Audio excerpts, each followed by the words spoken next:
आज के इस हालात में भारत के लिए सहयोग पश्चिम का भी उतना ही इंपॉर्टेंट है, रूस का सहयोग भी उतना ही इंपॉर्टेंट है। लेकिन क्या यह संभव है कि युद्ध के इस हालात के बीच में उस ओपनिंग रिमार्क में हम एक्सपेक्ट कर सकते हैं कि पीएम मोदी की तरफ से भी युद्ध के हालात को देखते हुए कुछ कहा जाए?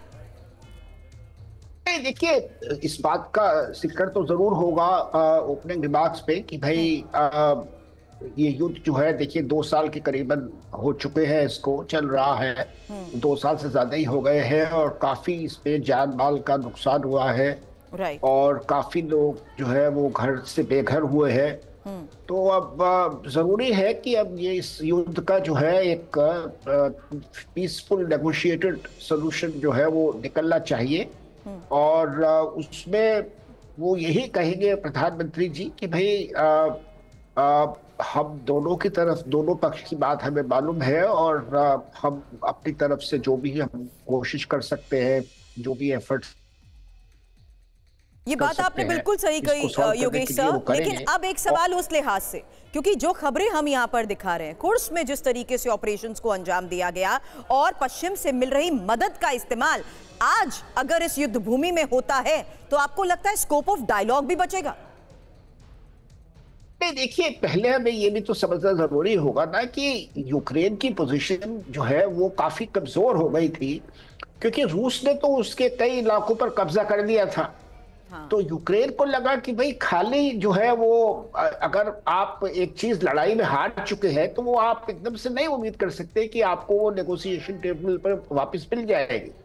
तो इसलिए यूक्रेन के लिए जरूरी था कि कुछ वो भी कब्जा करे रूस की टेरिटरी पर।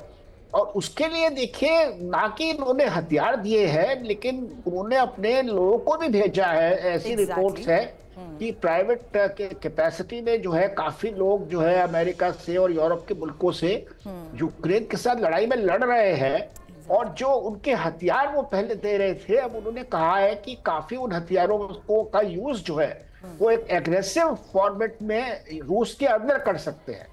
तो इससे देखिए स्थिति बदल रही है। कुर्स्क के इलाके में यूक्रेन ने काफी एरिया पे कब्जा कर लिया है। खबरों के हिसाब से सैकड़ों किलोमीटर इलाके जो है वो यूक्रेन के कब्जे में है। और यूक्रेन कोशिश कर रहा है कि उसका जो दायरा है, जिन इलाकों पे उसने कब्जा किया है, उसके विड्थ बढ़ती जाए। वो इलाके जो है यूक्रेन की सीमा से बहुत दूर ना हो, जिससे कि वो सप्लाई लाइंस मेंटेन कर सके। और फिर वो इन इलाकों का इस्तेमाल जो है वो रूस के साथ बार्गेन में करना चाहता है। तो नहीं, ठीक है, आपने हमारे इलाकों पे कब्जा किया है तो हमने आपके इलाकों पे भी कब्जा किया है। तो उसमें फिर वो गिव एंड टेक वाली बात संभव है। तो बट अटैक काउंटर अटैक के बीच में कई बार, मनीष, पिछले 2 साल में कई बार पीस प्लान को लेकर जो एफर्ट लिया गया, और अगर ज़ेलेंस्की को भी समझाया गया, मैं सवाल इसलिए भी अभी कर रही हूं क्योंकि थोड़ी देर पहले मनीष आपने ही कहा ज़ेलेंस्की के ये हाव भाव नजर नहीं आते जहां वो पीस की तरफ नजर करते हुए भी नजर आ रहे हैं, क्योंकि वो जिस तरीके की अप्रोच अपना रहे हैं वो रुकने को तैयार नहीं है। देखिए, उनके हाव भाव को आप 2 तरह से देख सकते हैं। एक तो है कि विक्टिम, वो तो वाजिब बात है क्योंकि रूस यूक्रेन का युद्ध चल रहा है। 2.5 साल में काफी यूक्रेन को तबाही हुई है, काफी क्षति पहुंची है। ऐसे में अगर वो दुखी है तो उसमें कोई गैर स्वाभाविक बात नहीं है, ये बहुत जेन्युइन बात है। ये तस्वीर देखिए, बिल्कुल देखिए, ये तमाम तस्वीरें प्रधानमंत्री मोदी और प्रेसिडेंट जेलेंस्की की मुलाकात के वो तस्वीरें जिसको लेकर पूरी दुनिया की नजर थी। जब वो दोनों नेता मिल रहे थे, वो गले मिल रहे हैं। प्रधानमंत्री मोदी जिस तरीके से उनके कंधे पर हाथ रखे हुए, जिसका जिक्र आप लगातार कर रही थी, ये एक तरह से एश्योरेंस है कि आप इसमें कष्ट में हैं, आप परेशान हैं, हम इस बात को समझते हैं। भारत उस भावना को समझता है और भारत की संवेदना आपके साथ है। लेकिन इसके बाद क्या, व्हाट नेक्स्ट? तो व्हाट नेक्स्ट का रास्ता वही है जो प्रधानमंत्री मोदी जिसका बार बार जिक्र करते हैं कि आपको युद्ध क्षेत्र में समाधान नहीं निकलेगा, आपको बातचीत करनी पड़ेगी, गंभीरतापूर्वक बातचीत करनी पड़ेगी, और तभी शांति आ सकेगी। और वही एकमात्र उपाय है। नहीं, बट सवाल तो यही है ना कि रूस की कंडीशंस को देखते हुए भी क्या ज़ेलेंस्की राजी होंगे? अगर पीस प्लान को लेकर स्कोप ऑफ डायलॉग अभी भी आपको लगता है बचा है, तो वो स्कोप ऑफ डायलॉग होगा क्या?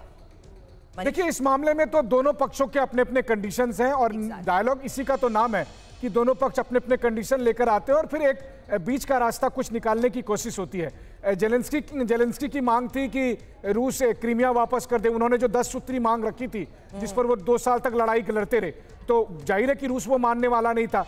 आज की तारीख में रूस ने भी कह दिया है कि जब तक कुर्स्क में यूक्रेन की सेना मौजूद है हम बातचीत नहीं करेंगे। तो यानी साफ है कि दोनों पक्ष अपनी अपनी जगह पर अड़े हुए हैं।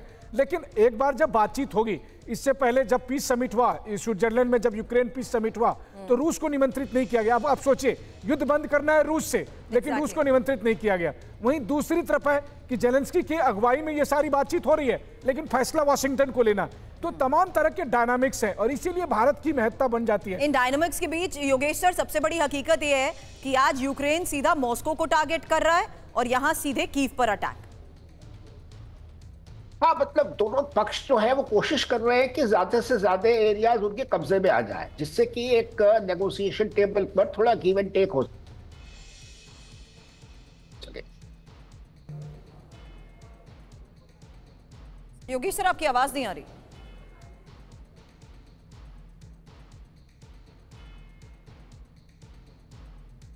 मनीष, ये सवाल मैं आपसे करती हूँ। युद्ध का दायरा जिस लिहाज से बढ़ चुका है उसमें तो जेलेंस्की सीधे मॉस्को को टारगेट करने लग गए हैं। ऐसे में बातचीत टेबल पर कहां, किस लिहाज से संभावित नजर भी आती है? बिल्कुल, युद्ध का दायरा काफी बड़ा हो चुका है और बहुत भयावह हो चुका है, जिसके परिणाम कुछ भी हो सकते हैं। 24 घंटे पहले राष्ट्रपति पुतिन ने कहा कि यूक्रेन की सेना ने कुर्स्क के न्यूक्लियर प्लांट पर हमले की कोशिश की। अब आप सोचिए, अगर न्यूक्लियर प्लांट पे चाहे रूस हमला करे या यूक्रेन हमला करे, न्यूक्लियर प्लांट पे होने वाली किसी भी तरह की जो तबाही है वो केवल रूस और यूक्रेन तक सीमित नहीं रहेगी। उसकी चपेट में यूरोप आएगा, उसकी चपेट में पूरी दुनिया आएगी। तो एक न्यूक्लियर डिजास्टर को होते हुए यहाँ पर हम आप देख सकते हैं। वहीं दूसरी तरफ सोचिए, रूस वो मुल्क है जिसके पास करीब 6000 के करीब परमाणु हथियार हैं। तो वैसी स्थिति में कोई भी देश जिसके पास इतना परमाणु हथियार है, क्या वो बर्दाश्त करेगा? टैक्टिक्स में परमाणु हथियारों को लेकर अलर्ट जारी करना भी एक बहुत बड़ा मैसेज था मनीष। अब नेटो को भी बड़ी चेतावनी रूस दे चुका है। अभी भी अगर हम ऑपरेशंस की बात करें तो जर्मनी को भी कई बार रूस की तरफ से चेतावनी मिल चुकी है। इस बात को कहां तक जाएगा आखिर यूएस भी, देखते हुए कि यूरोप भी कहीं ना कहीं इनडायरेक्टली डायरेक्टली इस युद्ध में भुगत चुका है? मनीष, देखिए, आपने बिल्कुल सही कहा। मैं आपको कहूं, और वो अतिशयोक्ति नहीं है, ये आखिरी मौका है दुनिया को महायुद्ध से बचाने के लिए, तीसरे विश्व युद्ध से बचाने का ये आखिरी मौका है। ये जो आप तस्वीरें देख रहे हैं, आज से कई वर्षों बाद शायद दुनिया को लगेगा कि यही वो मौका था जहां पर शायद समझदारी से फैसला लिया गया होता तो हम तबाही से बच सकते थे। क्योंकि यहां अगर सही फैसला नहीं लिया गया, संतुलित फैसला नहीं लिया गया, तो उसकी कीमत पूरी मानवता चुकाने वाली है। अमेरिका को लेना या जेलेंस्की को? सीधा सवाल। फैसला तो जेलेंस्की को ही लेना था, लेकिन पूरी दुनिया जान रही है कि जेलेंस्की के पीछे जो लोग हैं वो जैसा कहेंगे उसी हिसाब का फैसला लेगा। लेकिन चूंकि भारत के पास एक लेवरेज पॉइंट है, भारत के पास पॉइंट ये है कि भारत रूस से भी बात करता है, यूक्रेन से भी बात कर रहा है, यूरोप से भी बात करता है और अमेरिका से भी बात करता है। बड़ी बात है आपने कही है।